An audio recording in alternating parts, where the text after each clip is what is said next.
रिया का जीवन एक ऐसी किताब की तरह था जिसकी कहानी अधूरी थी। उसकी शादी राजीव से हुई थी, जो एक प्रतिष्ठित व्यापारी था। राजीव अपने काम में इतना व्यस्त रहता कि उसकी दुनिया केवल फाइलों और व्यापारिक मीटिंग्स तक सिमट गई थी।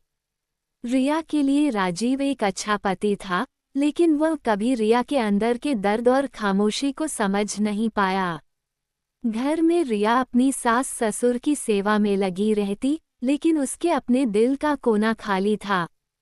वो किताबों में अपने अकेलेपन को भरने की कोशिश करती, लेकिन वो कहानियां भी उसे उसके अधूरे सपनों की याद दिलाती। एक दिन जब रिया किचन में चाय बना रही थी, दरवाजे की घंटी बजी। उसने दरवाजा खोला तो सामने एक युवक खड़ा था, लंबा कद, चंचल आंखें और मुस्कान जैसे दुनिया की सारी खुशियां वहीं बस गई हों। वह आरव था, राजीव का छोटा भाई। भाभी, नमस्ते। सुना है आप बहुत सख्त हैं, लेकिन मुझसे बच नहीं पाएंगी, आरव ने चुटकी ली। रिया उसकी इस बात पर थोड़ा चौंकी और हल्के से मुस्कुरा दी। मैं सख्त नहीं, बस चुपचाप रहने की आदत है, रिया ने जवाब दिया। तो फिर इस आदत को बदलना पड़ेगा, आरव ने हंसते हुए। आरव के आने के बाद से घर का माहौल बदलने लगा। उसकी ऊर्जा और मुस्कान ने हर कोने को रोशन कर दिया। वह परिवार के हर सदस्य से खुलकर बात करता और मजाक करता। लेकिन उसकी खास नजरें हमेशा रिया पर टिकी रहतीं। एक दिन आरव ने रिया को उदास देखकर कहा, भाभी, ऐसा लगता है जैसे आपकी मुस्कान कहीं गुम हो गई है। क्या मैं उसे ढूंढने में मदद कर सकता हूँ? रिया ने उसकी बात अनसुनी करते हुए कहा, तुम्हें बेवजह परेशान होने की आदत है। मैं ठीक हूँ। ठीक तो आप हैं, लेकिन खुश नहीं। और मैं खुशियों को ढूंढने में एक्सपर्ट हूँ।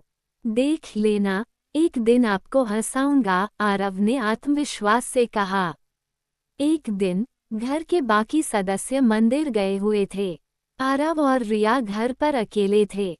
आरव ने रिया को छत पर चलने को कहा।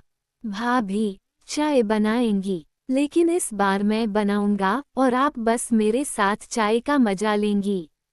रिया उसकी बात पर हंसी और कहा, ठीक है, लेकिन अगर चाय अच्छी नहीं बनी तो मैं शिकायत करूंगी।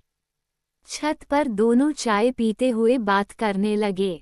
भाभी, क्या आपको कभी ऐसा लगता है कि आप जी तो रही हैं, लेकिन सचमुच जीना कहीं छूट गया है? आरव ने गंभीर स्वर में पूछा। रिया ने गहरी सांस ली और कहा, हाँ, कभी कभी लगता है। लेकिन जिंदगी में हर कोई खुश नहीं हो सकता। हम सब अपनी जिम्मेदारियों में फंस जाते हैं। आरव ने जवाब दिया, जिम्मेदारियां जरूरी हैं, लेकिन खुद को भूल जाना ठीक नहीं। आप भी खुश रहने का हक रखती हैं। उस रात की बातें रिया के दिल में गहरी उतर गईं।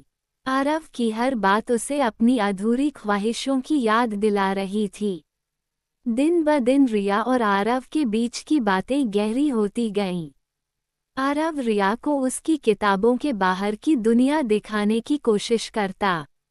भाभी, आप हमेशा किताबें पढ़ती रहती हैं। क्यों न एक दिन उन कहानियों को हकीकत में जिया जाए? कैसे? रिया ने आश्चर्य से पूछा। मैं आपको दिखाऊंगा, कल आप मेरे साथ चलिए। अगले दिन आरव रिया को शहर के पुराने हिस्से में ले गया, जहां छोटी छोटी गलियां, चाय की दुकानें और बच्चों की खिलखिलाहट थी। ये सब क्या है?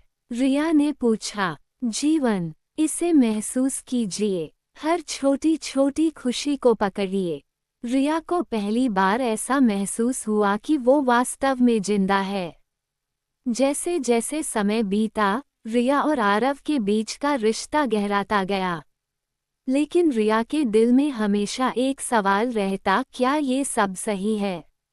एक दिन रिया ने आरव से कहा, हम जो महसूस कर रहे हैं वो गलत है। मैं राजीव की पत्नी हूँ। ये सब नहीं होना चाहिए। आरव ने उसकी आंखों में झांकते हुए कहा, प्यार कभी गलत नहीं होता। मैं आपकी खुशी चाहता हूँ, और अगर मेरी वजह से आप खुश हैं, तो ये गलत कैसे हो सकता है? रिया चुप हो गई। उसके दिल और दिमाग के बीच एक लड़ाई चल रही थी। एक दिन आरव ने रिया को छत पर बुलाया। उसने कहा, भाभी, मैं लंदन वापस जा रहा हूँ। शायद हमें इस दूरी की जरूरत है। रिया की आंखों में आंसू थे, लेकिन उसने कहा, शायद यही सही है। कुछ रिश्ते अधूरे रहकर ही खूबसूरत लगते हैं। आरव ने उसकी बात समझी और मुस्कुराते हुए कहा, आप हमेशा खुश रहना। आरव चला गया और रिया अपने जीवन में वापस लौट गई। लेकिन वो पल, वो एहसास और वो अनकहा रिश्ता हमेशा उनके दिलों में बस गया। कुछ कहानियां मुकम्मल नहीं होती, लेकिन वो दिलों में जिंदा रहती हैं।